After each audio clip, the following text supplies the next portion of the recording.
You know what I just realized? I just realized we're about 10 games in to testing Headpool, and we never recorded the beginning of the good or garbage video for today, which is featuring the archetypes that are literally on the screen right now, which is what reminded me. Because we have a Headpool deck, well, archetype, and then we have the discard archetypes that feature Zombie Power Man and Knull America. And I never recorded the beginning of it. So now we're mid-battle and needing to talk about what those decks could potentially do. Because now I'm slightly biased on Headpool. But long story short, for those who do not know, Headpool is when this is destroyed, return it to your hand, then give all the cards in your hand +1 power. It's kind of like Deadpool meets Nakia. And ordering is actually incredibly important with the card. And yeah, I mean, the deck that we originally created for it, which was the first version of this, which is not the deck down below, was actually this deck, Get Ahead of Destroy. This was a very, you know, strong idea because it had a lot of 1-drops, and then I realized it was weak because it had a lot of 1-drops. So it needed another destroy activator, and then I also took out Nico Minoru to put in Angel, and that's what I'm currently testing right now. Luckily, I can say it's early in the testing to say I'm not sure yet if this deck is good, but it's an archetype worth thinking about and discussing further because this is a really cool card. And it could be what pushes Destroy over the edge to being really good or still just a mediocre tier style of deck. Yes, the game is still playing in the background while we take a look at other variations of what we can do with this card. So Headpool can also be an Airwalker card.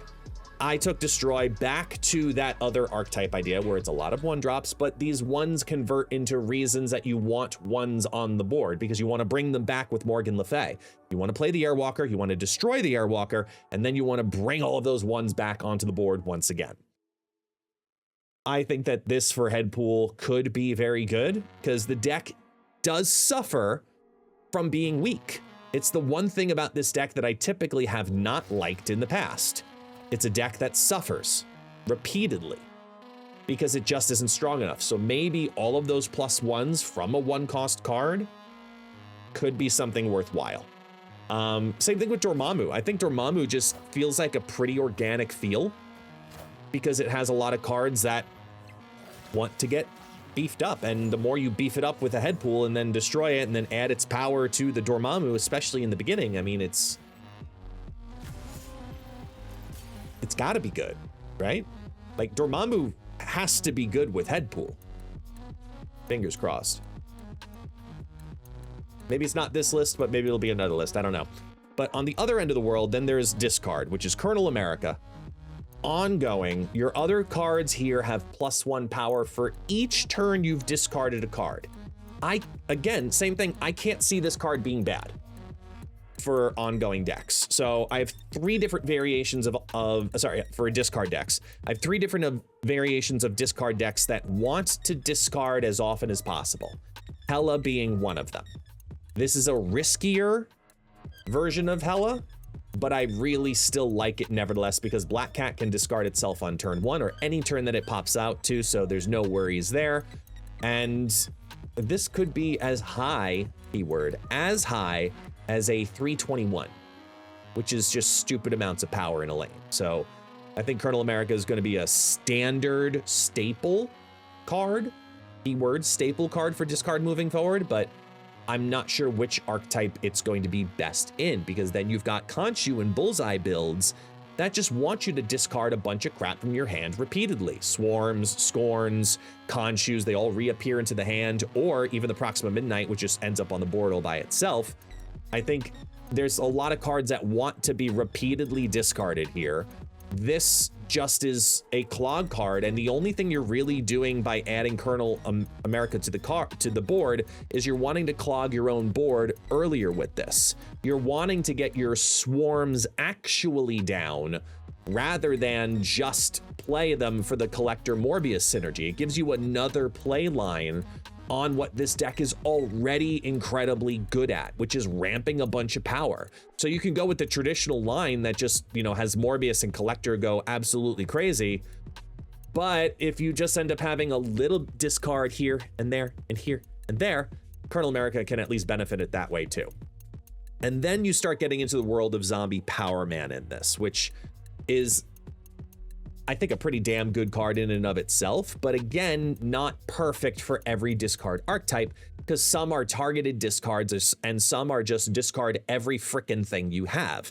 This is a get rid of every frickin' thing you have. It's called just get rid of it, because you want to hit every card. You want to hit the Wolverine, you want to hit the Swarm, you want to hit the Proxima Midnight, you want to hit the Scorn.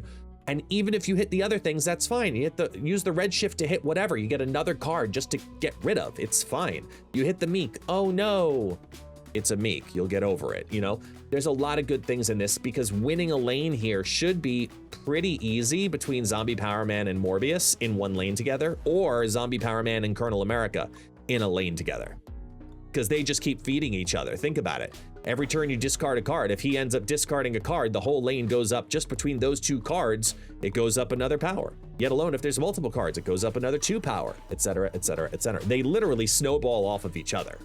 So I think for discard, that's going to end up being pretty damn fun. And then Bullseye, I think for Zombie Power Man, if you don't end up going down the path of Colonel America and you just get the Series 4 card of Zombie Power Man, I also think that altering it to go to the Dakin Frigga build is just as good. I think the Dakin Frigga build is going to want the Zombie Power Man synergy repeatedly because of those repeated discards, because everything is wanting to go back to the right-hand side of the lane.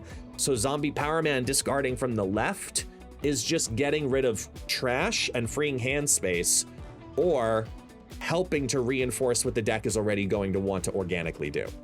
So we have a couple of different archetypes here, but I think out of them, if I had to make a projection, I know I'm biased because I already started. I do think that Headpool is going to present the most opportunity on the board, but we'll be right back with a fancy animation of some kind to show that, hey, look, time has passed, and ready? It's the future. Wah! All right, so I'm not gonna lie. This didn't go the way I thought it would. I'm not even kidding about that. Let's talk about the 3 cards we tested. I'm just gonna go right over to it, okay? So we first started with Headpool, and we did Get Ahead of Destroy. And this archetype in general felt like the archetype that it needed to be for Headpool.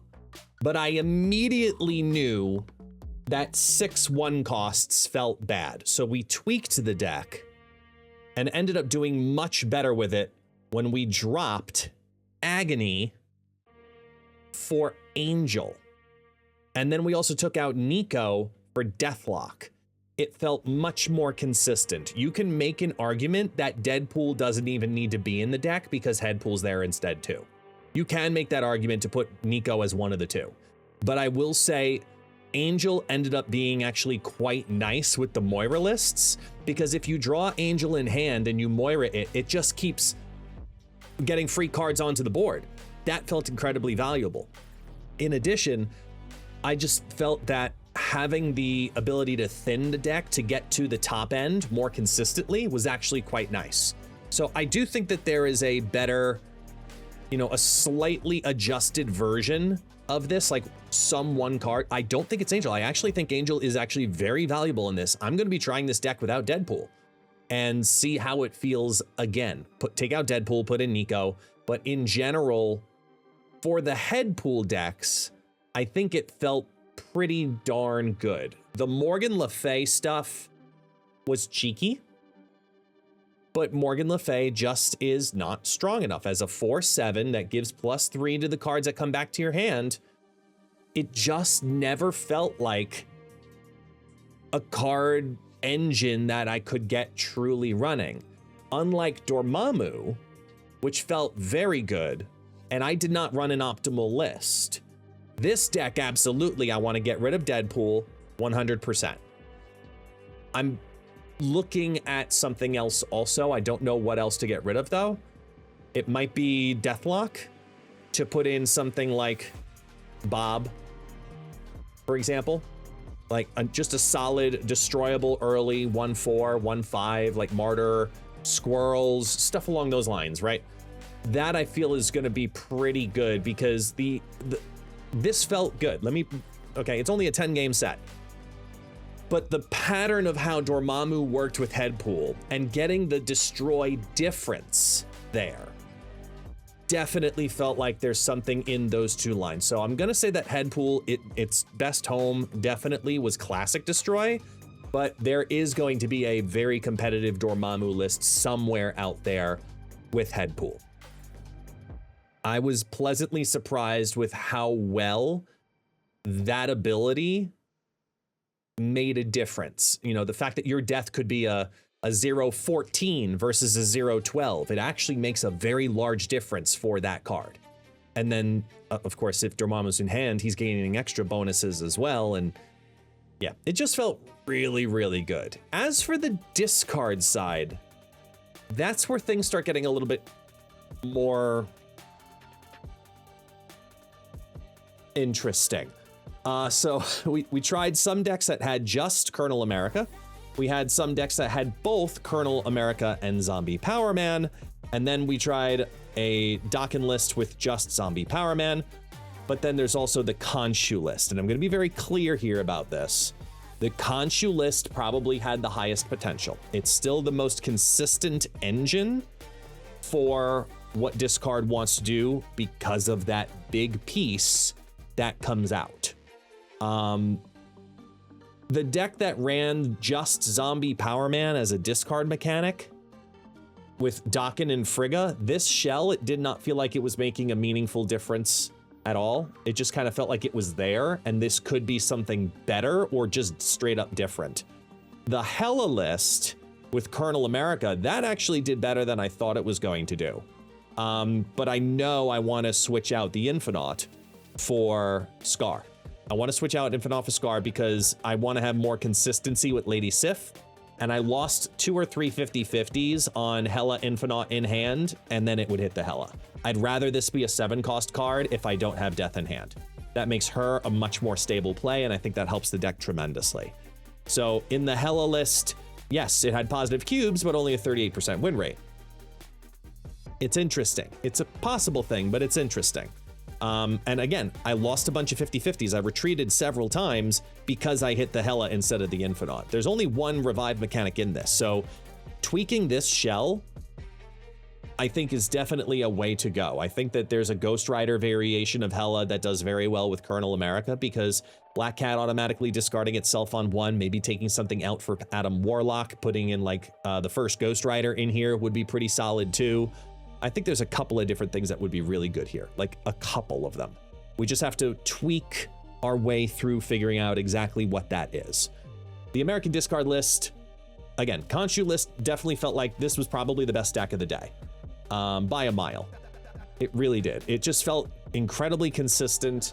I had lots of different power outlets, and the ability to have the Corvus Glaive with a lot less worry was quite nice. Kernel America is a great catch-up mechanic for a turn 5 or a turn 6 when you've already done 3 discards. This felt really strong. As for, like I said, Zombie Power Man didn't do anything meaningful in this Dokken list. The Dokken lists are way better without it. And then the Zombie Power Man, this deck was just incredibly underpowered when it was just Redshift and Wolverine and Proxima. This one needed something like Khonshu. So in regards to what the value of each of the cards bring, I think Kernel America is a really solid 3-cost discard stat stick, and Zombie Power Man is a little too niche. I want to try Zombie Power Man in some of these Agatha, Hela, Black Knight builds that I've been seeing and hearing about. But as of right now, if I had to look at Headpool, Kernel America, and Zombie Power Man and determine Are they good or are they garbage? I'm gonna say that Zombie Power Man right now feels like garbage. But in time, we'll find like probably one niche build that feels pretty good. And if you want to play him, play him. Colonel America feels incredibly solid as a discard card. I think it's a card for discard that you want to have in your collection because you discard one card and fill his lane, it's already a 3/6. But every discard deck is going to have multiple ongoings. Multiple discards, and he's an ongoing. So his value is almost always at least 3/9, which in discard is better than Strong Guy. Enough said there. Zombie Power Man, yeah, I don't feel like he's gonna be something you need to chase after right away. Colonel America, if you're a discard player though, you absolutely should get it. As for Headpool, I think if you're a destroy player in any mechanic, this is a must-have card. In the exact same way that Sparky filled an incredibly niche position in move, absolutely Headpool is doing the same thing with destroy. I do qualify him under the good category. He is not garbage. He is a very good card as well. I think that the upgrade to the Super Premium Season Pass, or purchasing the Super Premium Season Pass on the web shop, which also gives you the Series 5 Collector's Pack or 4,000 tokens if your collection complete. Y'all, like, it more than justifies itself as a great value for 20 bucks. And Headpool is a good enough card in a very good archetype, a very healthy archetype, that I feel like you're going to enjoy having him in the collection. So I think he's great. I think it's a good time to be a Marvel Snap player because we're seeing not just the end of turn deck and the clog deck and some of these annoying archetypes. Discard and destroy just got good. And it will be good for the next 2 weeks until we get more Horde cards. Because unfortunately, the byproduct of all of this is that for the first week, possibly the first 2 weeks of the Marvel Snap season, this is not the Horde season. This is the season of discard and destroy for now, until we get more Horde cards. I'm more excited to play more Colonel America and Headpool than I am to play more Zombie Scarlet Witch and Zombie Giant Man. Is that bad? I don't know. You let me know down below. Let me know what you think, because I'm curious to see how you feel at the beginning of the season as well. Appreciate you all as always. Thank you so much. And for those who do not know, once again, my name is Guest, also known as ItsGuestGaming. See you next time.